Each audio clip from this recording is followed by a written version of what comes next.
Puji Tuhan. Shalom, selamat pagi semuanya. Pagi ini saya hanya ingin berbagi sesuatu yang simpel untuk mengingatkan kembali. Kita lihat Kejadian pasal yang ke-15. Kejadian pasal yang ke-15, ayat 1 sampai dengan ayat yang ke-4. Kejadian 15 ayat 1 sampai dengan ayat yang ke-4.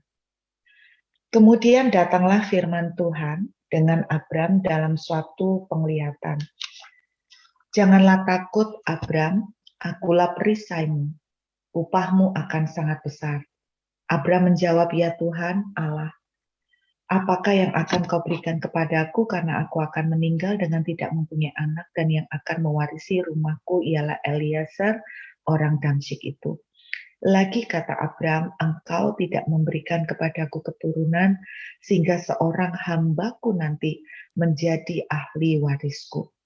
Tetapi datanglah firman Tuhan kepadanya demikian, orang ini tidak akan menjadi ahli warismu, melainkan anak kandungmu dialah yang akan menjadi ahli warismu.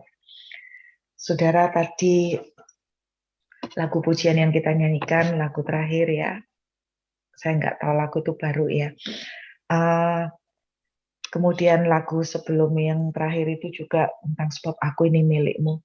Kasih setia Tuhan itu yang membuat kita hidup. Pagi ini saya ingin mengingatkan kembali tentang yang namanya kasih setia atau favor. Ya saudara, kita ingat favor itu adalah sebuah campur tangan Tuhan. Jadi favor itu kalau saya terjemahkan, perlakuan istimewa, campur tangan Tuhan, ya kan, yang dinyatakan dalam hidup kita, perlakuan istimewa atau campur tangan Tuhan secara khusus pada seseorang yang tidak mungkin atas sesuatu yang tidak mungkin dilakukan atau diraih oleh manusia secara kekuatannya sendiri. Jadi favor itu adalah campur tangan atau perlakuan istimewa Tuhan atas seseorang. Favor itu yang membuat kita bisa menuju ke tempat-tempat yang tidak bisa kita tuju dengan kekuatan sendiri. Favor itu bisa membuat kita tuh sampai ke tempat yang kita tidak bisa datengin sendiri. Favor itu juga bisa membuat kita sampai kepada posisi yang tidak bisa kita raih sendiri. Favor itu akan membukakan pintu buat saudara dan saya yang tidak bisa kita buka sendiri dengan kekuatan kita. Itu yang namanya favor. Saudara, Kejadian pasal 15 menceritakan bahwa ketika Abraham itu ditemui Tuhan, dia bilang, siapakah Tuhan yang akan menjadi ahli warisku? Karena aku tidak mempunyai anak. Aku ini sudah tua. Kita tahu bahwa pada Kejadian pasal 15 ini usia Abraham itu 79. Jadi usia yang mana secara manusia Sarah itu sudah tidak mungkin lagi untuk hamil. Dan Abraham itu melihat fakta di depan mata, tidak mungkin hamil, tidak mungkin punya anak. Itu fakta. Kemudian Tuhan katakan bahwa Abraham bukan istilahnya bukan hambamu yang akan menjadi ahli warismu, tetapi anakmu. Nah, saya ulangin saudara, pada tradisi zaman itu ketika seseorang itu tidak mempunyai anggota keluarga, apalagi anak tidak punya anggota keluarga, ponakan pun sudah terpisah dengan Lot ya, tidak mempunyai keluarga yang bisa diwarisin, maka yang menjadi pewaris adalah pemegang rumah tangganya, kepala rumah tangganya. Pada waktu itu adalah Eliezer. Jadi Abraham itu kaya banget. Eliezer ini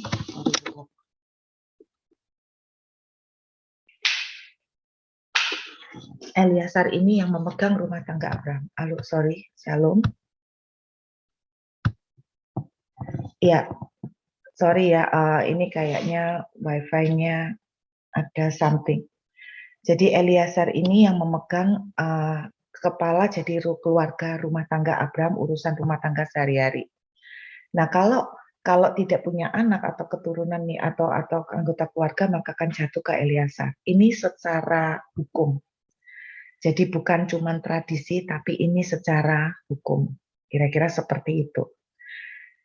Saya menangkap satu hal, perhatikan baik-baik.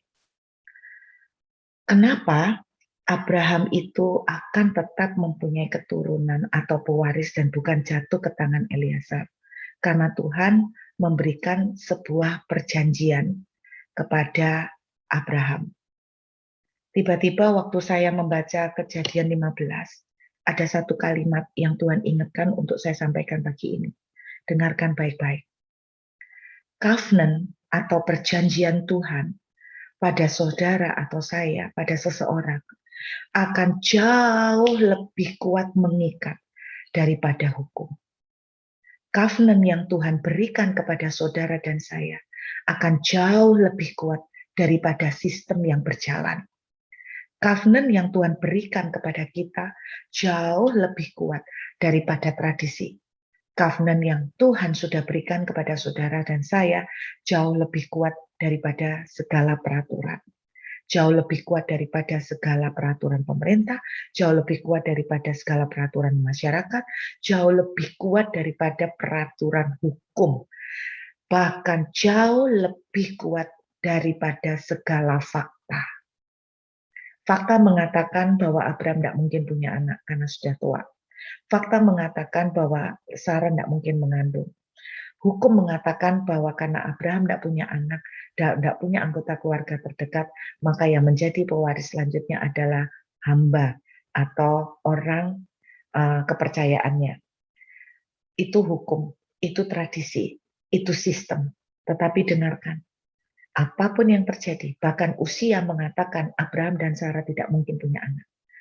Yang namanya covenant akan mengatasi semua ini, mengatasi usia, mengatasi fakta, mengatasi hukum, mengatasi sistem pemerintahan, mengatasi sistem pengadilan, mengatasi sistem apapun. Dengarkan. Karena saya tahu ada orang-orang di Zoom doa pagi ini, engkau sedang terkena di dalam satu rajutan sistem, atau engkau terkena di dalam satu kungkungan atau rantai dari sistem pengadilan kah, atau apapun yang membuat dalam tanda kutip engkau ada di posisi yang lemah. Tapi dengarkan baik-baik. Kalau Tuhan sudah memberikan covenant kepadamu, itu akan mengatasi semuanya. Saudara, saya ajak melihat sebentar di dalam Esther pasal 2, ayat yang ke-17. Esther pasal 2, ayat yang ke-17. Esther pasal 2 ayat yang ke-17.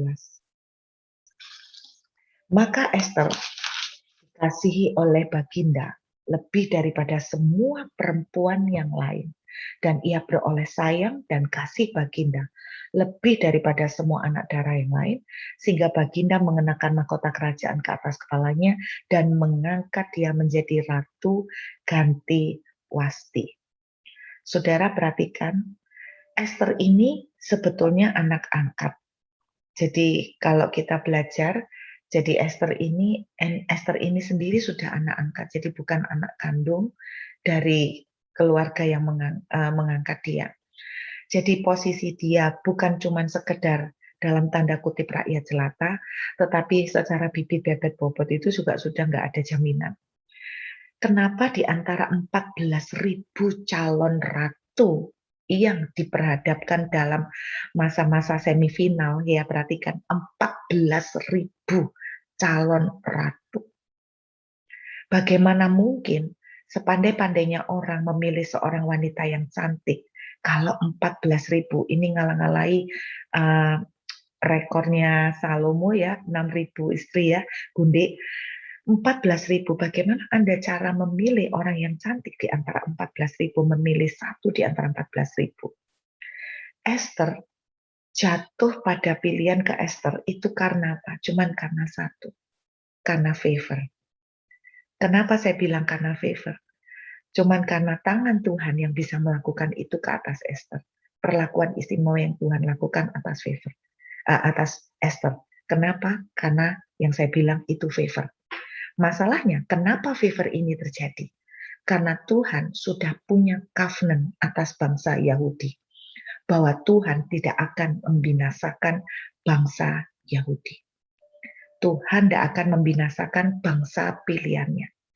Sehingga Tuhan tahu, kalaupun pemerintah pada waktu itu, kalaupun penjajah pada waktu itu istilahnya, mau memutuskan untuk membinasakan bangsa Yahudi.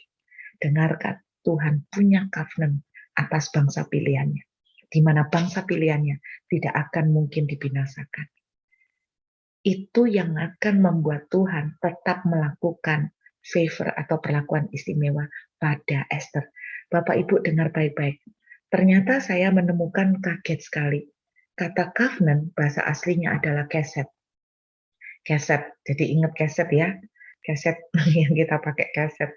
Kata covenant atau keset, ternyata kata keset itu juga punya pengertian favor.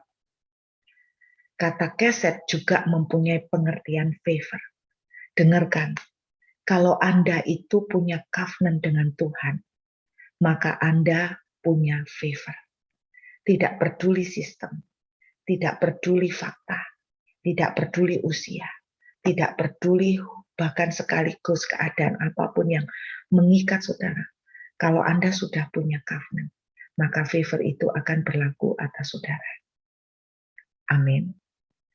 Saudara, saya ingin kesaksian sedikit. Ada satu cerita yang saya dengar kemarin. Dan cerita ini menjadi berkat buat saya. Kita akan menyiapkan tubuh dan darah, perhatikan. Ini bukan sekedar tradisi, Bapak Ibu. Ini covenant. Tuhan bilang, pada waktu kamu melakukan ini, inilah perjanjianku dengan kamu. Saudara tahu perjanjian apa ini? Saya suka sekali membaca Efesus pasal 1 yang sering saya sampaikan kepada saudara berkali-kali. Efesus pasal 1, Rasul Paulus bilang begini, aku tuh berdoa supaya kamu tuh mengerti pengharapan apa yang terkandung di dalam kematian dan kebangkitan Yesus. Pengharapan apa?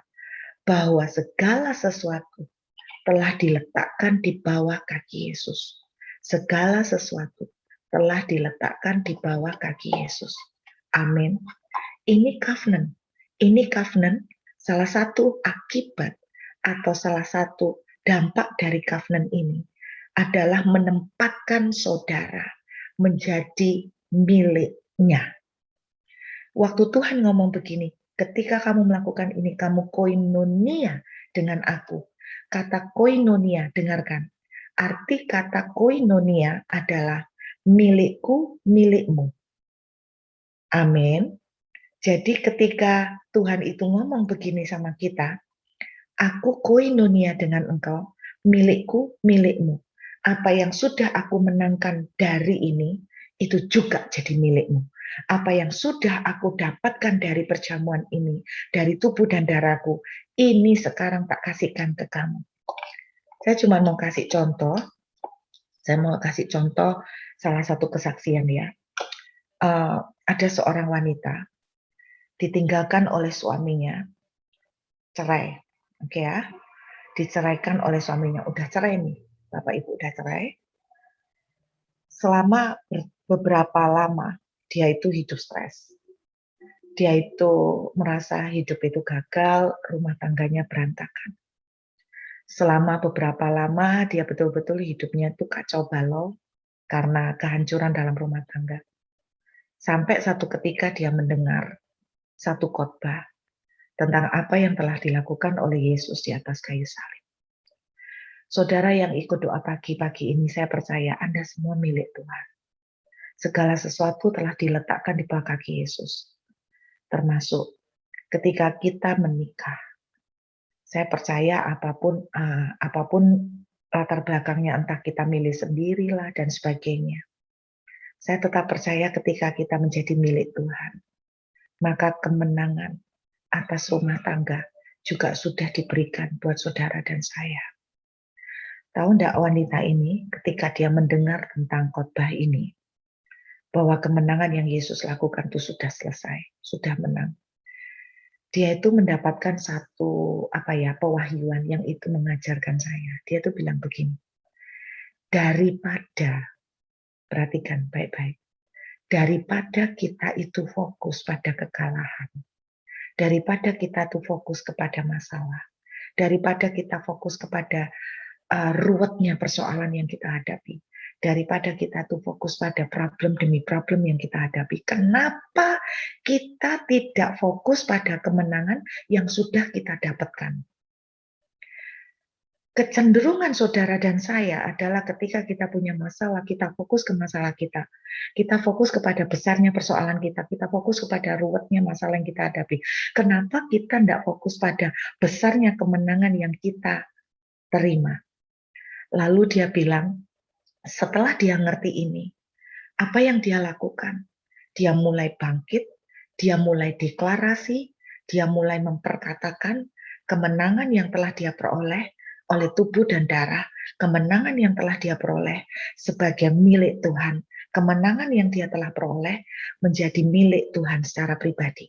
Dengarkan, daripada Anda berkeluh kesah mengenai ruwetnya masalah, mengenai besarnya persoalan yang Anda hadapi, kenapa Anda tidak mulai berdiri dan memakai covenant yang telah Anda terima dari Tuhan? Covenant apa, Bu Ruth? Saya tidak tahu, saya tidak dengar suara Tuhan. Salah satu covenant yang sudah jelas Anda terima adalah tubuh dan darah. Daripada Anda berkeluh kesah, sakitku kok tambah parah, keadaan ketambah berat, kemungkinan kesembuhan kata dokter semakin kecil. Daripada Anda fokus ke sana, kenapa Anda tidak mulai fokus kepada covenant yang Tuhan sudah berikan kepada saudara? Tuhan bilang, ini koinonia dengan kamu. Ketika ini koinonia dengan engkau, kemenangan yang sudah diambil oleh Yesus menjadi kemenangan atas saudara. Kenapa Anda tidak berkata, Yesus sudah menang, aku sembuh, oleh bilur-bilur darahnya aku sembuh, aku dimerdekakan, sakit penyakit pergi di dalam nama Tuhan Yesus. Amin. Apapun yang sedang membelit saudara, apapun, dengarkan, Tuhan telah memenangkan itu semua melalui tubuh dan darah. Amin. Covenant itu jauh lebih kuat daripada tradisi. Covenant jauh lebih kuat mengatasi sistem. Covenant jauh lebih kuat daripada hukum alam. Hukum alam itu termasuk umur. Hukum alam termasuk keadaan tubuh kita.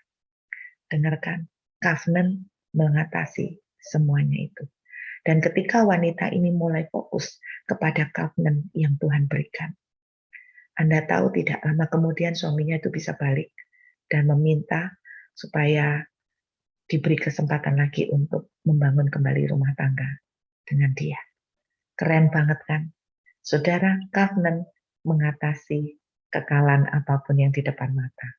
Daripada Anda fokus kepada kekalahan, kenapa Anda dan saya tidak fokus kepada apa yang kita sudah terima dari Tuhan, yaitu melalui covenant. Amin. Mungkin Anda tanya, Bu,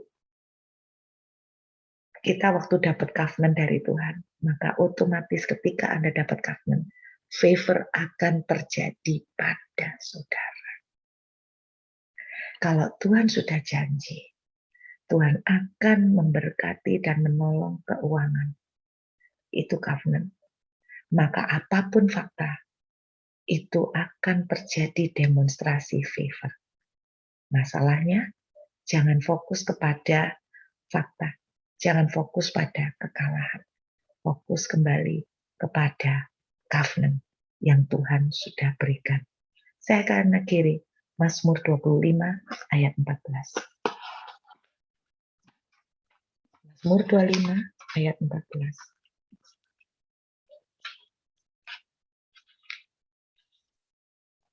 Ingat ya, kalau Anda tanya, gimana sih saya ngalamin favor?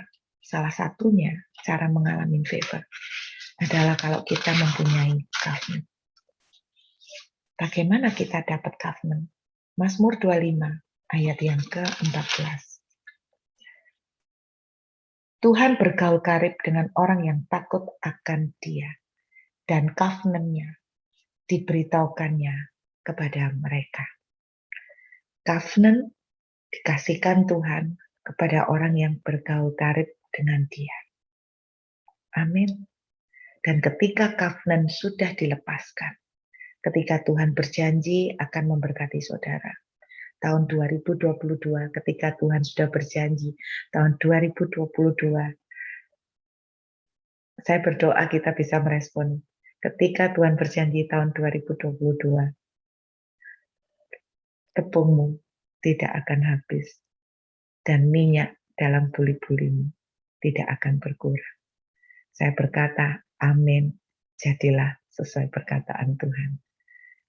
Ingat Bapak Ibu, covenant itu beda sama apa istilahnya, covenant itu punya kekuatan yang beda. Jadi covenant itu punya syarat gini, covenant itu dua pihak. Jadi Tuhan akan menepati perjanjian kalau saudara juga menepati perjanjian dengan Tuhan. Jadi artinya bagian dari Tuhan adalah menepati covenant. Bagian dari saudara adalah Anda harus mengikuti perjanjian-perjanjian itu.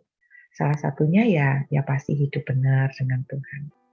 Tapi saya ingin ingatkan pagi ini, Tuhan akan memberitahukan covenant-nya kepada orang yang bergaul karib. Dan ketika covenant dilepaskan, itu akan mengatasi segalanya. Karena ketika covenant itu dilepaskan, ada favor di dalamnya. Dia akan mengatasi sistem, dia akan mengatasi tradisi, dia akan mengatasi fakta, dia akan mengatasi apapun keadaan. Karena Tuhan berkata, aku tidak akan membiarkan bangsa pilihanku dibinasakan. Maka sekalipun 14.000 saingan, 14.000 saingan, buat Tuhan tidak akan bisa membatasi dan menutup pintu untuk dia tetap mengangkat Esther menjadi ratu.